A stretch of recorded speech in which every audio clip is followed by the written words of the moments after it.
Names of body parts. शरीर के अंगों के नाम। नमस्ते बच्चों, आज हम सीखेंगे बॉडी पार्ट्स यानी शरीर के अंगों के नाम इंग्लिश और हिंदी में। साथ ही जानेंगे हर बॉडी पार्ट से जुड़ी एक जरूरी जानकारी। तो चलिए शुरू करते हैं। ये है हेड, जिसे हम हिंदी में कहते हैं सिर। सिर हमारे पूरे शरीर का सबसे ऊपरी हिस्सा होता है। अगला है हेयर, जिसे हम हिंदी में कहते हैं बाल। बाल सिर को धूप और ठंड से बचाते हैं। अगला है फोरहेड, जिसे हिंदी में कहते हैं माथा। माथे पर पसीना आता है जब हम मेहनत करते हैं। अगला है फेस, जिसे हिंदी में कहते हैं चेहरा। चेहरे से हम लोगों की पहचान करते हैं। अगला है नोज, जिसे हिंदी में कहते हैं नाक। नाक से हम सांस लेते हैं और खुशबू पहचानते हैं। अगला है नेक, जिसे हिंदी में कहते हैं गर्दन। गर्दन सिर को शरीर से जोड़ती है। अगला है टंग, जिसे हिंदी में कहते हैं जीभ। जीभ से हम स्वाद पहचानते हैं और बोलते हैं। अगला है आईज, जिसे हिंदी में कहते हैं आंखें। आंखों से हम दुनिया को देख पाते हैं। अगला है ईयर, जिसे हिंदी में कहते हैं कान। कान से हम आवाजें सुनते हैं। अगला है माउथ, जिसे हिंदी में कहते हैं मुंह। मुंह से हम खाना खाते हैं और बातें करते हैं। अगला है चिन, जिसे हिंदी में कहते हैं ठुड्डी। ठुड्डी चेहरा संतुलित रखने में मदद करती है। अगला है लिप्स, जिसे हिंदी में कहते हैं होंठ। होंठ बोलने और मुस्कुराने में मदद करते हैं। अगला है टीथ, जिसे हिंदी में कहते हैं दांत। दांत भोजन को चबाने में मदद करते हैं।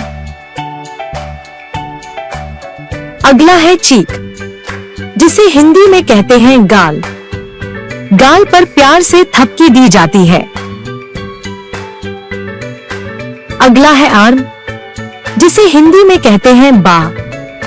बाह से हम चीजें उठा सकते हैं। अगला है शोल्डर, जिसे हिंदी में कहते हैं कंधा। कंधा बैग या बोझ उठाने में मदद करता है। अगला है थंब, जिसे हिंदी में कहते हैं अंगूठा। अंगूठा पकड़ने और पकड़ मजबूत करने में काम आता है। अगला है पाम, जिसे हिंदी में कहते हैं हथेली। हथेली से हम चीजों को महसूस कर सकते हैं। अगला है रिस्ट, जिसे हिंदी में कहते हैं कलाई। कलाई हाथ को मोड़ने में मदद करती है। अगला है हैंड, जिसे हिंदी में कहते हैं हाथ। हाथ से हम लिखते, खाते और काम करते हैं। अगला है स्टमक, जिसे हिंदी में कहते हैं पेट। पेट में हमारा खाना पचता है।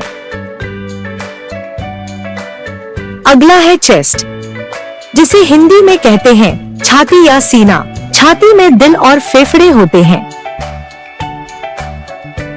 अगला है नेवल, जिसे हिंदी में कहते हैं नाभि। नाभि जन्म के समय मां से जुड़ी होती है। अगला है फिंगर, जिसे हिंदी में कहते हैं उंगली। उंगलियों से हम लिखते और इशारा करते हैं। अगला है एल्बो, जिसे हिंदी में कहते हैं कोहनी। कोहनी से हाथ को मोड़ा जा सकता है। अगला है वेस्ट, जिसे हिंदी में कहते हैं कमर। कमर शरीर का संतुलन बनाए रखती है। अगला है लेग, जिसे हिंदी में कहते हैं टांग। टांगों से हम चलते और दौड़ते हैं। अगला है थाई, जिसे हिंदी में कहते हैं जांघ। जांघें शरीर को खड़ा रखने में मदद करती हैं। अगला है नी, जिसे हिंदी में कहते हैं घुटना। घुटने से टांग को मोड़ सकते हैं। अगला है टो, जिसे हिंदी में कहते हैं पैर की उंगली। पैर की उंगलियां संतुलन बनाने में मदद करती हैं। अगला है फुट, जिसे हिंदी में कहते हैं पैर। पैर से हम चलते और खड़े रहते हैं। अगला है हील, जिसे हिंदी में कहते हैं एड़ी। एड़ी शरीर का वजन संभालने में मदद करती है। और आखिरी है एंकल, जिसे हिंदी में कहते हैं टखना। टखना पैर को घुमाने और मोड़ने में मदद करता है। तो दोस्तों, ये थे शरीर के प्रमुख अंगों के नाम इंग्लिश और हिंदी में, और उनके बारे में एक एक जरूरी जानकारी। अगर आपको ये वीडियो पसंद आया हो तो लाइक करें, शेयर करें और सब्सक्राइब जरूर करें। मिलते हैं अगले ऐसे ही मजेदार वीडियो में, तब तक के लिए धन्यवाद।